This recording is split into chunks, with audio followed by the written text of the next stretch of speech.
1841년 어느 가을, 코펜하겐의 한 남자가 작은 상자 하나를 들고 길을 나섭니다. 그 안에는 약혼 반지가 들어있었습니다. 그가 사랑하는 여자에게 다시 돌려보낼 반지였죠. 이상한 건 그 여자가 그를 떠난 게 아니라는 겁니다. 그녀는 그를 사랑했고 그도 그녀를 사랑했습니다. 두 사람을 갈라놓은 사람은 아무도 없었어요. 반지를 돌려보낸 건 다름 아닌 그 자신이었습니다. 그것도 일부러. 그녀가 자기를 미워하도록요. 세상에서 가장 잔인한 남자처럼 굴어서 그녀가 영영 자기를 떠나게 만들려고요. 왜 그랬을까요? 왜 누군가는 손에 준 행복을 제 손으로 부셔버리는 걸까요? 안녕하세요. 혜진입니다. 오늘 우리가 따라가 볼 사람은 지금으로부터 200년 전쯤 덴마크의 작은 도시 코펜하겐에서 살았던 한 남자입니다. 세렌 키르케고르. 훗날 사람들이 실존 철학의 아버지라고 부르게 되는 이름이죠. 그런데 오늘 우리가 이야기할 건 그 거창한 칭호는 아닙니다.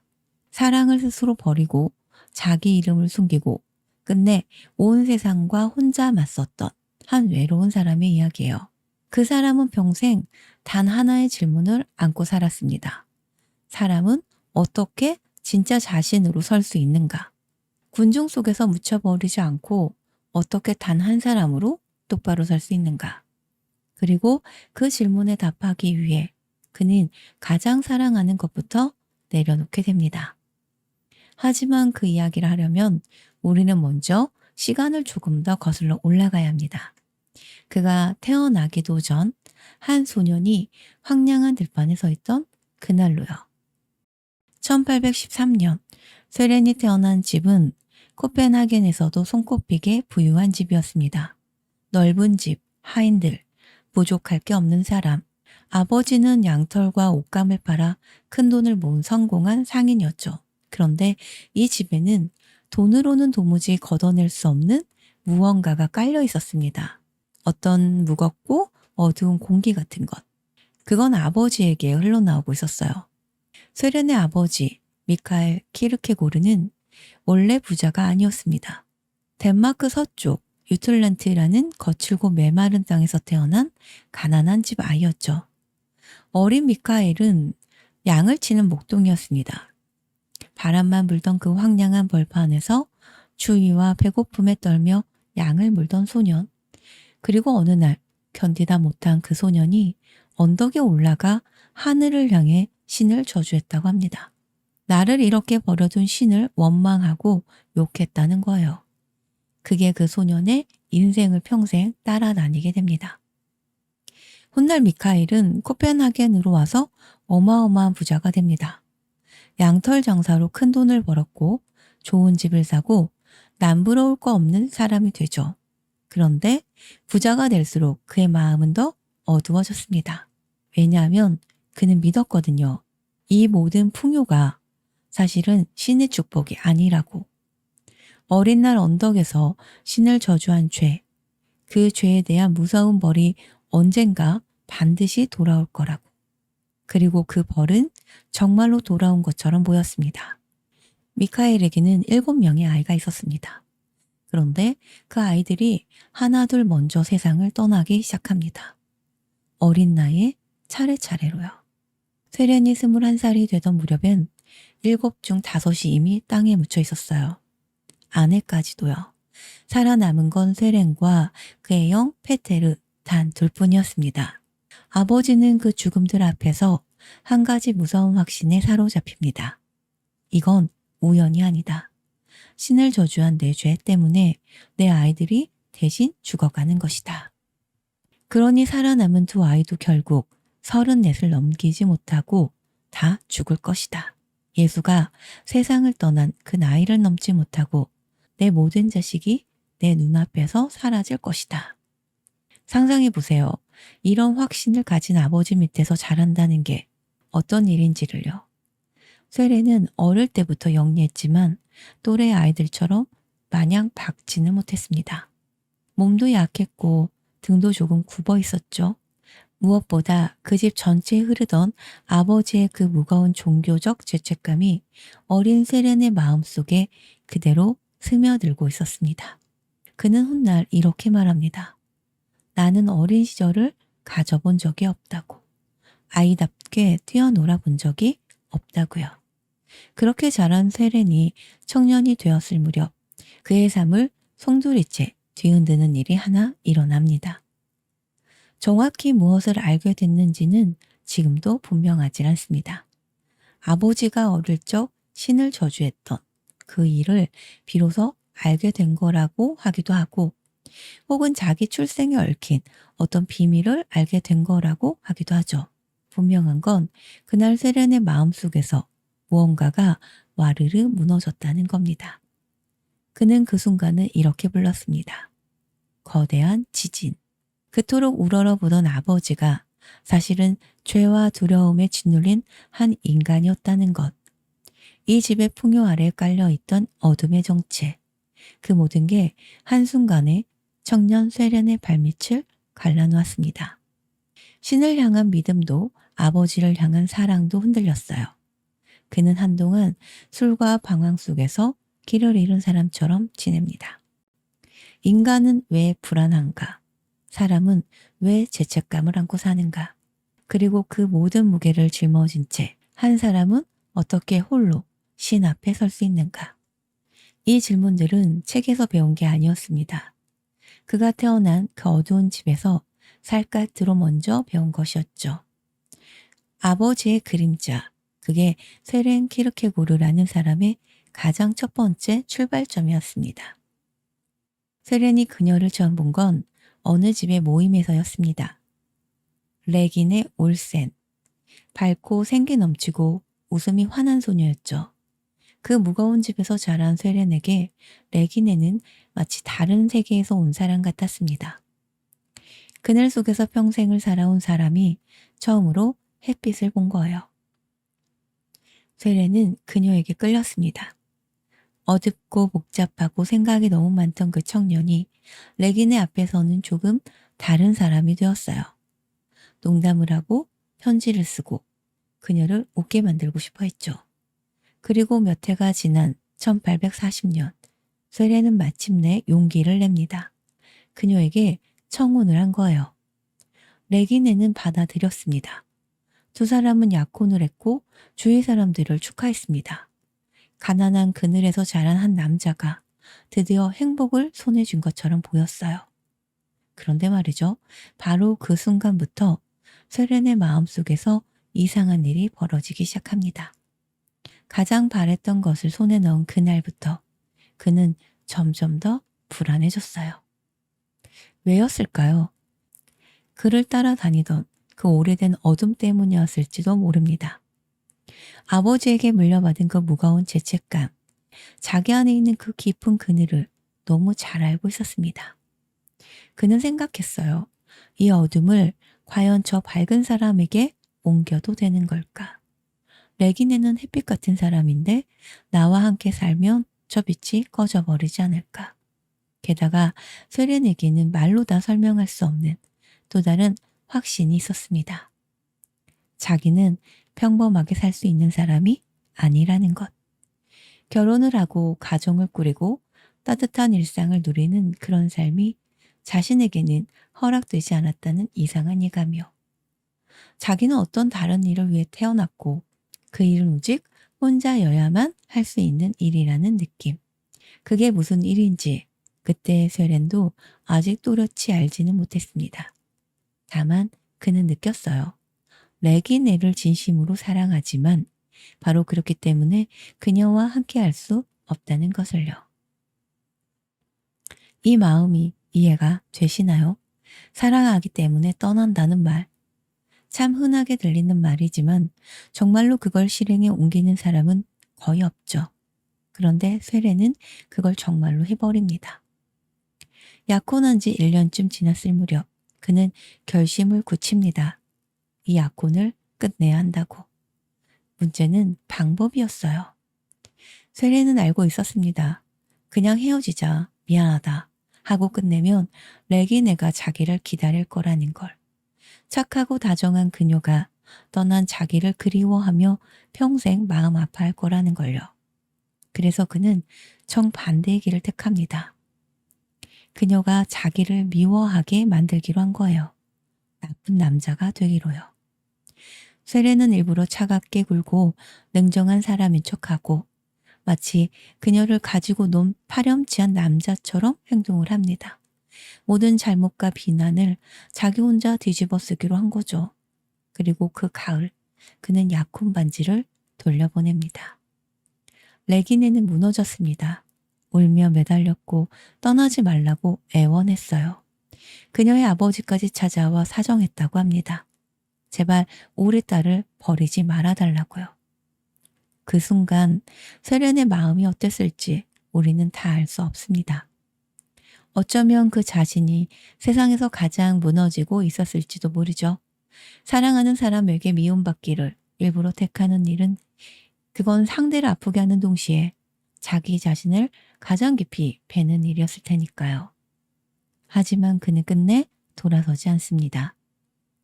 약혼이 깨지고 며칠 뒤 세레는 짐을 싸서 코펜하겐을 떠납니다. 멀리 베를린으로요. 도망치듯 떠난 그곳에서 그는 미친 듯이 글을 쓰기 시작합니다. 밤을 새우고 또 밤을 새우면서 마치 안에서 터져 나오는 무언가를 쏟아내듯이요. 그리고 바로 그 글들이 훗날 세상을 뒤흔드는 그 첫 책이 됩니다. 여기서 우리는 한 가지를 알게 됩니다. 세렌이 레기네를 잊으려고 글을 쓴 게 아니라는 걸요. 오히려 반대였습니다. 그는 평생 그녀를 잊지 못했습니다. 이후에 쓴 수많은 책 속에 레기네의 그림자가 끊임없이 어른거렸어요. 그가 단 한 사람의 독자를 향해 글을 쓴다고 말할 때 그 단 한 사람은 어쩌면 줄곧 그녀였는지도 모릅니다. 레기네는 몇 해 뒤 다른 남자와 결혼해 새 삶을 꾸립니다. 세레는 그 소식을 멀리서 들었을 뿐이죠. 그런데 그는 죽기 전에 남긴 유언장에 자신의 모든 것을 그녀에게 남기겠다고 적습니다. 이미 다른 사람의 아내가 된 그 여자에게요. 사랑했지만 함께하지 못한 사람, 아니 사랑했기 때문에 함께하지 않기로 한 사람. 누군가는 이걸 비겁한 도망이라 부를지도 모릅니다. 또 누군가는 자기 운명을 너무 정확히 알아버린 한 사람의 슬픈 결단이라 볼지도 모르죠. 분명한 건 하나였습니다. 그날 반지를 돌려보내면서 세레는 한 가지를 선택한 거예요. 따뜻한 곁을 버리고 혼자가 되는 길을요. 그가 평생 안고 살게 될 그 외로운 길의 첫걸음이었습니다. 베를린의 작은 방, 촛불 하나가 밤새 꺼지지 않습니다. 코펜하겐을 도망치듯 떠나온 세레는 그 방에서 무언가에 홀린 사람처럼 글을 쏟아내고 있었습니다. 낮에도 쓰고 밤에도 쓰고 손이 따라가지 못할 만큼요. 레기네를 향한 그 모든 감정, 자기 안에서 무너진 것들, 사람은 어떻게 살아야 하는가에 대한 질문까지 그게 한꺼번에 터져 나오고 있었어요. 그렇게 해서 세상에 나온 그의 첫 책이 1843년에 출간된 이것이냐 저것이냐입니다. 그런데 이 책에는 아주 이상한 점이 하나 있었습니다. 표지에 적힌 저자 이름이 세렌 키르케고르가 아니었던 거예요. 빅토르 에레미타, 승리한 은둔자라는 뜻의 이름이었죠. 세상에 없는 가짜 이름이었습니다. 그리고 이게 시작이었어요. 이후 몇 해 동안 세레는 놀라운 속도로 책을 쏟아냅니다. 공포와 전율, 반복, 불안의 개념, 그리고 두꺼운 철학책까지. 그런데 그 책들마다 저자의 이름이 전부 달랐습니다. 침묵의 요하네스, 콘스탄틴 콘스탄티우스, 요하네스 클리마쿠스. 하나같이 세렌이 지어낸 가짜 이름들이었어요. 한 사람이 여러 개의 가면을 번갈아 쓰고 있었던 겁니다. 대체 왜 그랬을까요? 이름을 숨길 만큼 부끄러운 글도 아니었는데 왜 자기 이름을 지웠을까요? 여기에 세렌이라는 사람을 이해하는 가장 중요한 열쇠가 숨어 있습니다. 세렌은 사람들에게 무언가를 가르치고 싶지 않았어요. 선생처럼 단상에 올라서서 이게 진리다, 이렇게 살아라 하고 내려다보며 말하는 것. 그는 그걸 가장 싫어했습니다. 왜냐하면 그는 믿었거든요. 정말 중요한 진실은 누가 떠먹여 줄 수 있는 게 아니라고. 어떻게 살아야 하는가, 무엇을 믿어야 하는가 같은 질문은 결국 자기 혼자 부딪히고 자기 혼자 선택해야만 하는 거라고요. 그래서 세례는 답을 알려주는 대신 사람을 만들어냅니다. 쾌락을 쫓으며 사는 사람, 의무와 도덕을 지키며 사는 사람, 신 앞에 홀로 서기로 한 사람. 그는 이렇게 서로 다른 삶의 방식을 가진 인물들을 책 속에 세워두고 저마다 자기 인생을 변호하게 합니다. 그리고는 독자에게 슬쩍 물러나 묻는 거예요. 자, 당신은 어느 쪽입니까? 이것이냐, 저것이냐. 답은 주지 않습니다. 판단은 오롯이 읽는 사람의 몫으로 남겨둡니다. 생각해보면 책 제목부터가 그랬어요. 이것이냐, 저것이냐. 그건 어떤 정답이 아니라 당신이 직접 골라야 하는 갈림길 그 자체였던 겁니다. 세련이 가면을 쓴 건 바로 그 때문이었습니다. 자기가 앞에 나서서 내 말이 맞다고 외치는 순간 사람들은 그 말을 따르기만 할 뿐 스스로 생각하기를 멈출 테니까요. 그래서 그는 자기를 지웁니다. 독자가 의지할 권위자가 사라지도록 일부러 뒤로 숨은 거예요. 그래야 읽는 사람이 기댈 데 없이 자기 자신과 홀로 마주할 테니까요. 여기서 우리는 그 오래된 그림자가 다시 돌아오는 걸 봅니다. 레긴의 곁을 떠나며 혼자가 되기로 했던 그 사람이 이번엔 독자마저 혼자 세우려 하고 있었어요. 너는 군정 속에 묻혀선 안 된다. 남이 정해준 답을 받아 적어선 안 된다. 단 한 사람으로 너의 인생 앞에 똑바로 서야 한다. 이게 그가 평생 붙들고 간 생각이었습니다. 훗날 사람들이 실존이라고 부르게 되는 바로 그 질문이죠. 물론 가면에는 또 다른 이유도 있었을 겁니다. 그 책들 속 어떤 이야기는 사랑을 가지고 노는 한 남자의 일기였습니다. 세레는 어쩌면 레기네가 그 글을 읽기를 바랐는지도 몰라요. 그래서 자기를 더 나쁜 사람으로 여기고 미련 없이 떠나가도록요. 가면은 세상을 향한 장치인 동시에 그녀를 향한 마지막 배려였을지도 모릅니다. 그렇게 세레는 이상한 이중 생활을 시작합니다. 낮에는 코펜하겐 거리를 한가롭게 걸어 다녔어요. 만나는 사람마다 말을 걸고 농담을 하고 누구와도 스스럼 없이 어울리는 사람. 도시 사람들은 그를 거리의 명물처럼 알고 있었죠. 그런데 밤이 되면 그는 혼자 방으로 돌아옵니다. 촛불을 켜고 가면을 쓰고 자기 이름을 지운 채 밤새 글을 썼어요. 세상 누구와도 어울리던 사람이 정작 자기 자신은 누구에게도 보여주지 않았던 겁니다. 수많은 이름 뒤에 숨은 채 가장 깊은 곳의 세례는 언제나 혼자였습니다. 가면 뒤에서 쏟아내듯 글을 쓰던 세례는 어느 순간 이제 그만 쓸 때가 됐다고 생각했습니다. 할 말은 다 했고 어쩌면 조용한 시골 교회의 목사로 남은 인생을 보낼 수도 있겠다고요. 그런데 바로 그 무렵 그의 인생을 완전히 다른 길로 틀어버리는 일이 벌어집니다. 그것도 그가 스스로 불러들인 일이었어요. 당시 코펜하겐에게는 코르사르라는 잡지가 하나 있었습니다. 유명한 사람들을 비웃고 비꼬고 우스꽝스럽게 그려내는 풍자 잡지였죠. 사람들은 그 잡지를 두려워하면서도 또 낄낄대며 읽었습니다. 그런데 이 잡지가 어느 날 세련의 글을 슬쩍 칭찬하는 듯한 기사를 냅니다. 보통 사람이라면 기분 좋아할 일이었죠.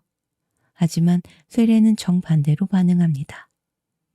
저런 천박한 잡지에게 칭찬받는 것이야말로 수치라고 여긴 거예요. 그래서 그는 공개적으로 차라리 나를 욕하라고 받아칩니다. 나 같은 사람은 너희에게 비웃음을 당하는 게 마땅하다고요. 그건 호랑이 굴에 제 발로 걸어 들어간 것과 같았습니다. 코르사르는 그 도발을 놓치지 않았어요. 그날부터 몇 달 동안 쇠레는 집요하게 물고 늘어집니다. 그의 마른 몸과 구분 등 한쪽이 짧아 보이던 바지통, 커다란 모자, 거리를 걸어 다니던 그 특유의 걸음걸이까지. 그 모든 걸 우스꽝스러운 그림으로 그려내 매주 사람들 앞에 펼쳐 보였습니다. 그러자 도시 전체가 그를 비웃기 시작합니다. 생각해 보세요. 한때 그가 어떤 사람이었는지를요. 낮마다 코펜하겐 거리를 걸으며 만나는 사람 누구와도 다정하게 이야기 나누던 사람. 도시 사람들이 정답게 알아보던 거리의 명물.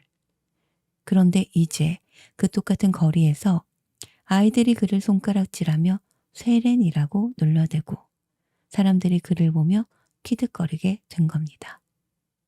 그가 가장 편안하게 거닐던 그 거리가 하루아침에 그를 조롱하는 무대로 바뀌어버린 거예요. 이 일은 쇠렌에게 깊은 상처를 남겼습니다. 하지만 동시에 그에게 하나의 깨달음을 안겨주죠.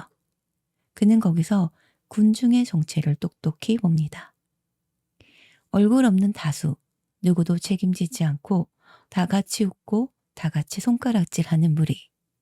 한 사람 한 사람을 따로 떼어 놓으면 멀쩡한데 무리가 되는 순간 가장 높은 것도 가장 진지한 것도 우습게 끌어내려 버리는 그 힘.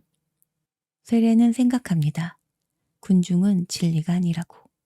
오히려 진리를 짓밟는 건 언제나 저 얼굴 없는 다수라고요.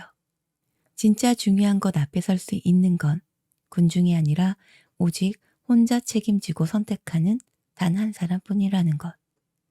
그가 평생 붙들어온 그 생각이 이 조롱 속에서 가장 단단해집니다. 거리에서 쫓기듯 외로워진 그 시간 동안 세렌의 글은 점점 더 날카롭고 더 종교적인 쪽으로 깊어집니다. 그리고 마침내 그는 자기 인생의 마지막 싸움을 향해 걸어 들어갑니다.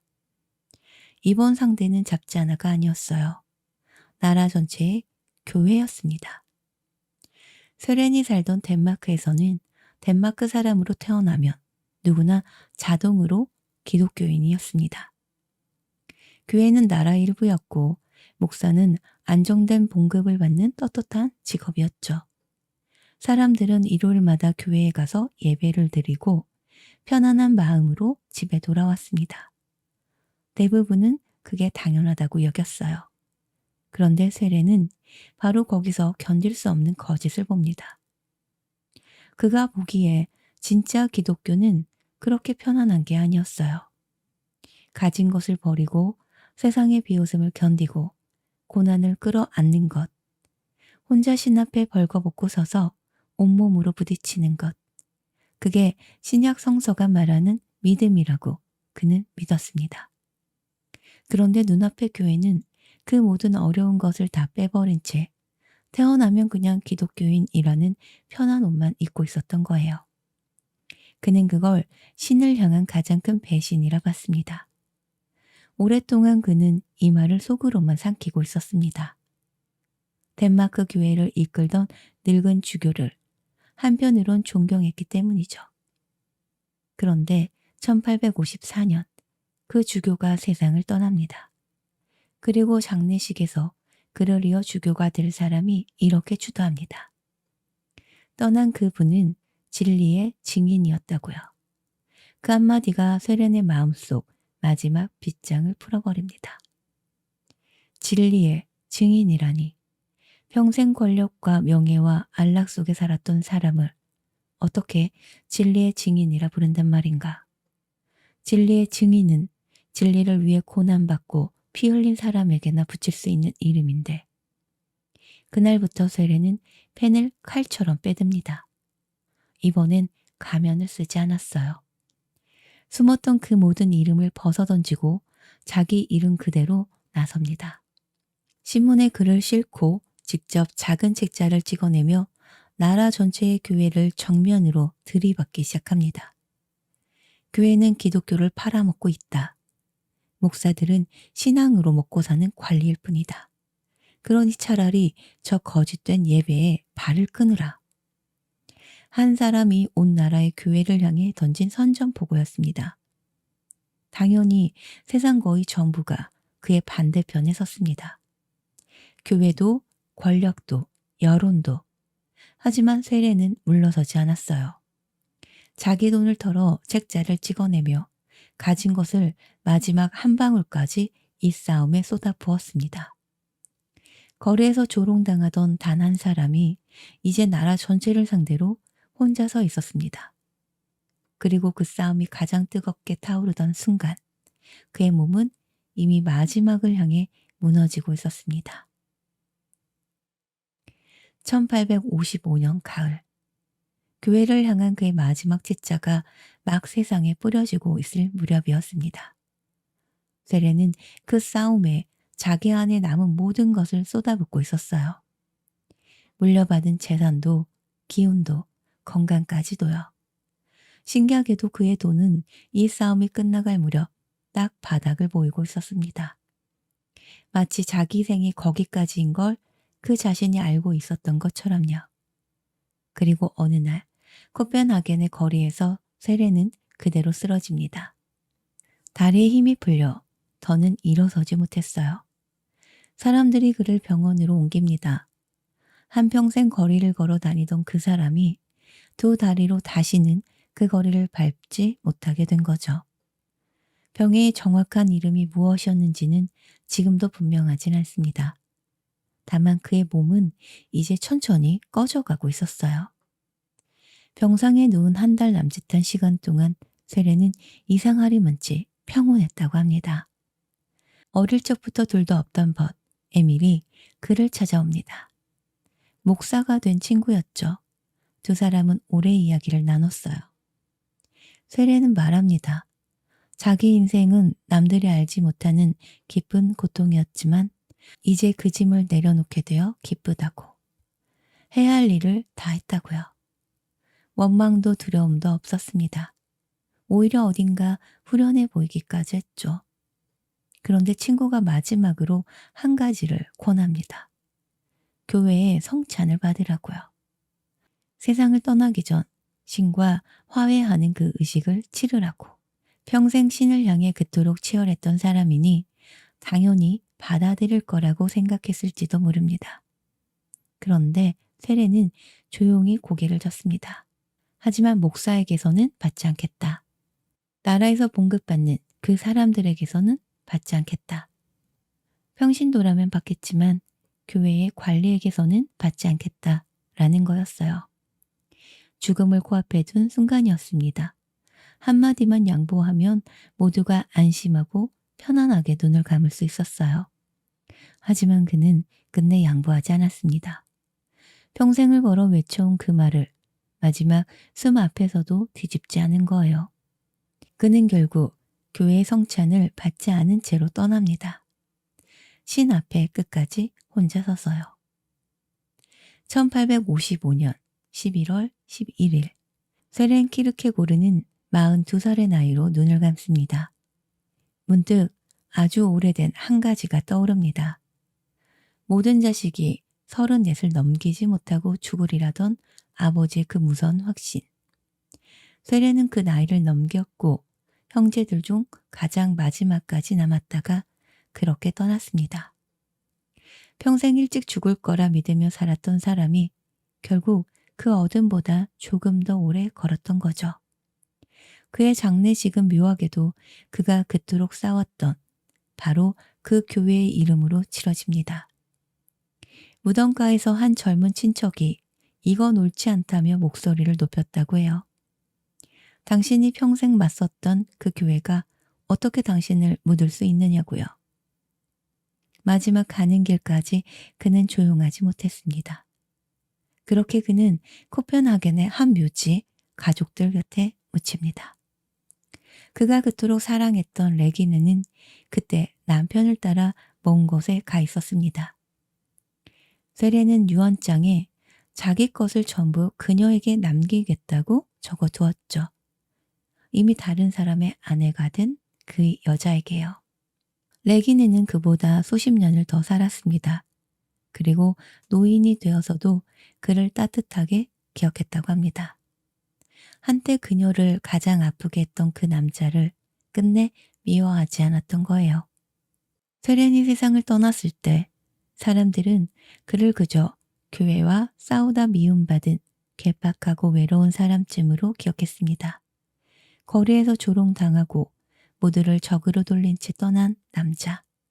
그런데 시간이 흐르면서 이상한 일이 벌어집니다. 그가 혼자 방에서 가면을 쓰고 써내려갔던 그 글들이 수십 년 뒤부터 온 세계의 사람들을 뒤흔들기 시작한 거예요. 사람은 어떻게 진짜 자기 자신으로 살 것인가? 불안과 절망 앞에서 한 사람은 무엇을 선택해야 하는가? 그가 평생 홀로 붙들었던 이 질문들이 훗날 실존 철학이라는 이름으로 다시 태어납니다. 사람들은 그를 그 모든 질문의 출발점에 선 사람으로 기억하게 되죠.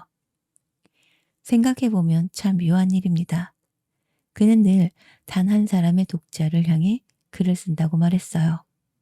군중이 아니라 오직 혼자 자기 인생과 마주한 단 한 사람을요. 그런데 바로 그 글이 세상 수많은 사람의 마음에 가 닿았습니다. 한 사람 한 사람이 저마다 그 단 한 사람이 되어서요. 자, 이제 처음 그 장면으로 돌아가 봅니다.